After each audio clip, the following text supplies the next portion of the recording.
tumesikizana.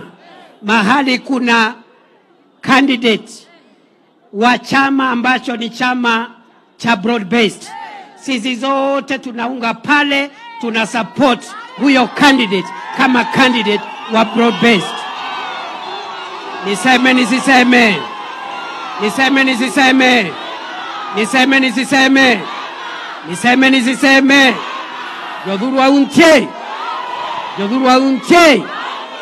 Kwa heshima, kwa heshima, kwa heshima ya ule mkataba ambao uliwekwa baina ya Rais William Ruto na Mheshimiwa Raila Odinga kushikanisha UDA na mambo ya kushikanisha UDA kwa broad base pamoja na ODM. Sasa tuko timu moja.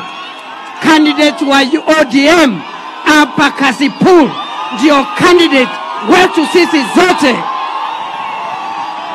Sijui kama tumeelewana jameni.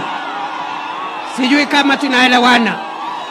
Kwa hivyo hapa mtu asikuje hapa kuwadanganya. Mtu asikuje hapa kuwadanganya ate yeye ni wa broad base lakini hayuko na candidate wetu.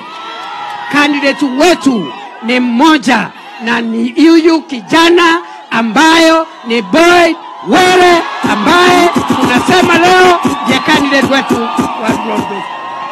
Huyu Boyd Were anatosha atoshi. Huyu kijana ni fire si fire. Ni fire si fire. Ni noma si noma. Ni noma si noma. Asanteni sana. Thank you very much.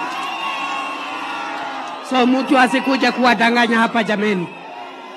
Hii Kasipul candidate wa broad base ni mmoja na anatolewa na chama cha ODM kwa heshima ya baba.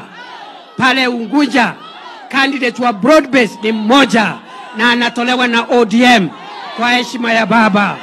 Pale Magarini candidate wa broad base ni mmoja na anatolewa na ODM kwa heshima ya baba. Lakini vile baba walikuwa wameshirikiana na Rais William Ruto, tumesema kule Mbeere North na kule Baringo na kule Banisa na ile sehemu nyingine ambayo kuna by election ya Malava, candidate wa UDA ndiye atakuwa candidate wa broad based government na tutaenda kuwashika mkono tukiwa pamoja.